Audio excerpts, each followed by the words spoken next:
എല്ലാ വീടുകളിലുമുള്ള 3 ഇൻഗ്രീഡിയൻസ് കൊണ്ട് തയ്യാറാക്കാൻ പറ്റുന്ന ഒരു ഈസി ബർഫിയുടെ റെസിപ്പിയാണിത്. കോക്കനട്ട് ബർഫി. ഇത് ഉണ്ടാക്കി കഴിച്ചിട്ടില്ലെങ്കിൽ തീർച്ചയായിട്ടും ട്രൈ ചെയ്യണം. ഇത് നമുക്ക് ബേക്കറികളിലൊന്നും കിട്ടുന്ന ഐറ്റം അല്ല. വീട്ടിൽ തന്നെ ഉണ്ടാക്കി നോക്കൂ. നല്ല സ്വാദാണ്. ഉണ്ടാക്കാൻ വളരെ എളുപ്പവുമാണ്. അപ്പോൾ തുടങ്ങിയാലോ? ആദ്യം തന്നെ തേങ്ങയാണല്ലോ മെയിൻ ഐറ്റം. അപ്പോൾ തേങ്ങയൊന്ന് പൊട്ടിച്ചെടുക്കട്ടെ. തേങ്ങ പൊട്ടിക്കുമ്പോൾ കുറച്ച് കാര്യങ്ങൾ ശ്രദ്ധിച്ചാൽ വളരെ എളുപ്പമാണ്. തേങ്ങ ആദ്യം നല്ലപോലെ ഒന്ന് കഴുകിയെടുക്കുക. തേങ്ങയുടെ 3 കണ്ണിൽ ഏറ്റവും വലിയ കണ്ണ് നമ്മുടെ ഇടത് കൈയുടെ തള്ളവിരലുകൊണ്ട് അടച്ചു പിടിക്കുക. ഇനി അതിൻ്റെ തൊട്ടരികിലുള്ള ഈ വരമ്പിലൂടെ വേണം വാക്കത്തി കൊണ്ട് വെട്ടേണ്ടത്. നടുവിലായിട്ട് വെട്ടിക്കൊടുക്കുക. ഇങ്ങനെ ചെയ്യുമ്പോൾ തേങ്ങ പെട്ടെന്ന് തന്നെ പൊട്ടിക്കിട്ടും. 2 or 3 വെട്ട് മതിയാവും. ഈ ഒരു മുഴുവൻ തേങ്ങ ഉപയോഗിച്ചാണ് ഞാൻ ഈ തേങ്ങാ ബർഫി ഉണ്ടാക്കാൻ പോകുന്നത്. അപ്പോൾ തേങ്ങ ആദ്യം ഒന്ന് ചിരവിയെടുക്കണം അല്ലേ. ഞാൻ ചിരവ ഉപയോഗിച്ച് ചിരവാറില്ല. അതിലും എളുപ്പം എനിക്ക് ഇങ്ങനെയാണ്. മിക്സിയുടെ ബൗളിലേക്ക് ഒരു മുനയുള്ള കത്തി കൊണ്ടിങ്ങനെ മുറിച്ചിടുകയാണ് പതിവ്.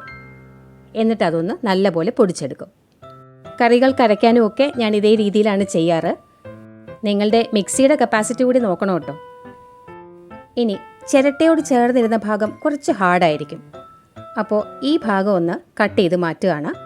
ഇത് നിർബന്ധമൊന്നുമില്ല.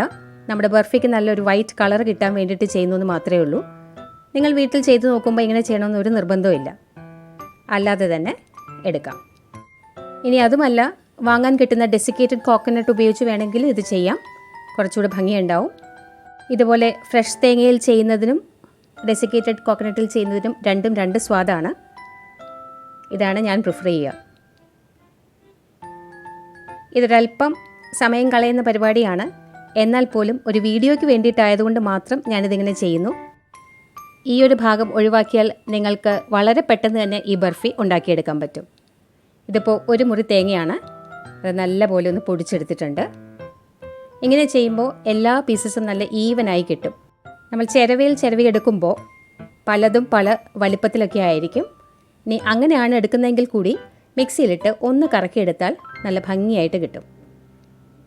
ഇങ്ങനെ നമുക്ക് 2 മുറി തേങ്ങയും റെഡിയാക്കി എടുക്കാം. ഞാനിതിപ്പോൾ 2ാമത്തെ പകുതിയും നല്ലപോലെ പൊടിച്ചെടുത്തിട്ടുണ്ട്. ഇത് മൊത്തത്തിൽ ഞാൻ അളന്ന് നോക്കിയപ്പോൾ 240 ml കപ്പിന് 2.5 കപ്പ് മെഷർമെൻ്റ് ഉണ്ട്. മെഷറിംഗ് കപ്പ് വേണമെന്നൊന്നുമില്ല. സാധാരണ ഒരു ഗ്ലാസ്സിൽ അളന്നാലും മതി. ഇത്രയും തേങ്ങയ്ക്ക് ഞാൻ 1 കപ്പ് പഞ്ചസാരയാണ് എടുത്തു വെച്ചിരിക്കുന്നത്. പൊടിച്ച പഞ്ചസാരയല്ല, സാധാരണ പഞ്ചസാര തന്നെ. പിന്നെ എക്സ്ട്രാ ആയിട്ട് ഞാൻ ചേർക്കുന്നത് 1/2 കപ്പ് പാൽപ്പൊടിയാണ്. ഇതുകൂടി ചേർക്കുമ്പോൾ ബർഫിക്കൊരു സൂപ്പർ ടേസ്റ്റ് ആയിരിക്കും. പിന്നെ ശ്രദ്ധിക്കേണ്ടത് പാൽപ്പൊടിയിൽ മധുരം ഉണ്ടാവും. അപ്പോൾ അതുകൊണ്ട് പഞ്ചസാരയുടെ അളവ് വേണമെങ്കിൽ കുറച്ച് കുറയ്ക്കാം. 3/4 കപ്പൊക്കെ ഉണ്ടെങ്കിലും ധാരാളമായിരിക്കും. ആദ്യം തന്നെ ഒരു ട്രേയിൽ നെയ്യ് പുരട്ടി ഒന്ന് ഗ്രീസ് ചെയ്ത് റെഡിയാക്കി വെക്കുക. അതിനുശേഷം വേണം അടുപ്പ് കത്തിക്കാൻ.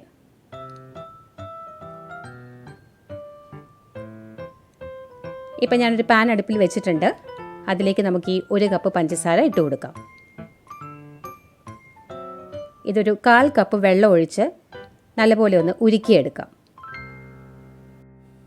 തീ കൂട്ടി തന്നെയാണ് വെച്ചിരിക്കുന്നത്. പഞ്ചസാര ഒന്ന് ഉരുകി വരട്ടെ. ഒന്ന് ഇളക്കി കൊടുക്കാം. ഒരു നൂൽ പാവൊന്നും ആകണ്ട. നല്ലപോലെ ഒന്ന് ഉരുകി വരുമ്പോൾ തേങ്ങ ചിരവിയത് ഇട്ട് കൊടുക്കാം.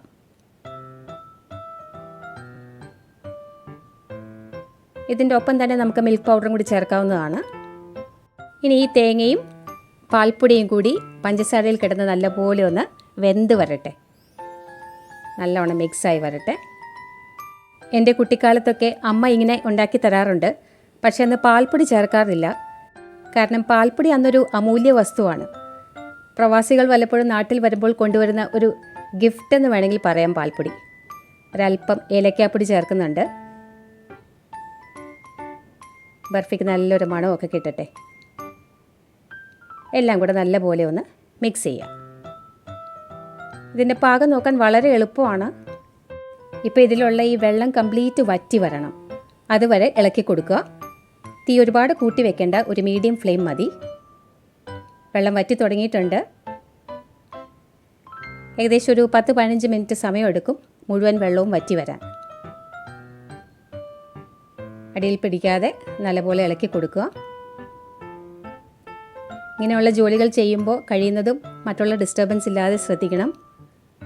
തേങ്ങയൊക്കെ ഒരല്പം കരിഞ്ഞു കഴിഞ്ഞാൽ കംപ്ലീറ്റ് ടേസ്റ്റും പോകും. ഇനി മിൽക്ക് പൗഡർ കയ്യിലില്ലെങ്കിൽ തേങ്ങയും പഞ്ചസാരയും മാത്രം ഉപയോഗിച്ച് വേണമെങ്കിലും ഈ ബർഫി ഉണ്ടാക്കിയെടുക്കാം. പഞ്ചസാരയുടെ അളവ് അല്പം കൂട്ടേണ്ടി വരും.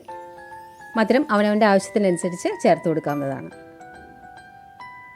ഇപ്പോൾ വെള്ളം ഒരുവിധം നല്ലപോലെ വറ്റിയിട്ടുണ്ട്. പക്ഷേ അടുപ്പിൽ നിന്ന് മാറ്റാറായിട്ടില്ല. പാനിൽ മുട്ടിയിരിക്കുന്ന ഭാഗം ചെറുതായിട്ടൊന്ന് കളറ് മാറി തുടങ്ങുമ്പോൾ നമുക്ക് തീ ഓഫ് ചെയ്യാം. കണ്ടോ, ഇപ്പോൾ ലൈറ്റായിട്ടൊന്ന് കളറ് മാറിയിട്ടുണ്ട്. ഇനി വെക്കേണ്ട, നേരെ നമ്മുടെ ഗ്രീസ് ചെയ്ത ട്രേയിലേക്ക് മാറ്റാം. ഈ ചൂടോടുകൂടി തന്നെ ഒന്ന് സെറ്റ് ചെയ്ത് കൊടുക്കാം.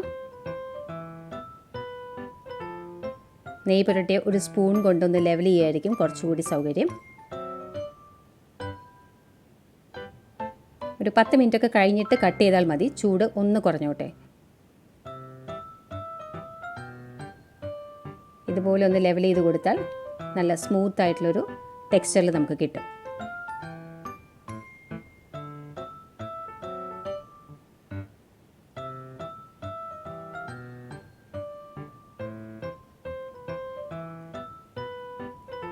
ഇപ്പോൾ ചൂടൊന്ന് ആറിയിട്ടുണ്ട്. ഒരു 10 മിനിറ്റ് സമയമായിട്ടുണ്ട്. ഞാനിതൊന്ന് കട്ട് ചെയ്ത് കൊടുക്കുകയാണ്. നമുക്കിഷ്ടമുള്ള സൈസിലിത് കട്ട് ചെയ്തെടുക്കാം.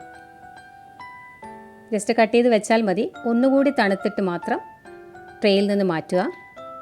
ഏകദേശം 1 മണിക്കൂർ കൊണ്ടേ ചൂട് കംപ്ലീറ്റ് ആയിട്ട് പോവുകയുള്ളൂ. ആ സമയത്ത് മാത്രം എടുക്കുന്നതായിരിക്കും നല്ലത്. അപ്പോൾ ഈ കോക്കനട്ട് ബർഫി ഉണ്ടാക്കിയിട്ടില്ലെങ്കിൽ ഇനി വൈകണ്ട, ഉടനെ തന്നെ ഉണ്ടാക്കിക്കോളൂ. എല്ലാവർക്കും ഇഷ്ടമാവും. ഇതിന് പാൽപ്പൊടിയൊക്കെ ചേർത്തിരിക്കുന്നതുകൊണ്ട് ഒരു പ്രത്യേക ചൂയി ടെക്സ്ചറാണ്. വായിലിട്ടാൽ അലിഞ്ഞു പോകുന്ന ഒരു നല്ല മധുരം. ഈ റെസിപ്പിയെക്കുറിച്ചുള്ള നിങ്ങളുടെ അഭിപ്രായം പറയുമല്ലോ. ഉണ്ടാക്കിയിട്ട് ഫീഡ്ബാക്ക് പറയാനും മറക്കരുത്. Thank you for watching.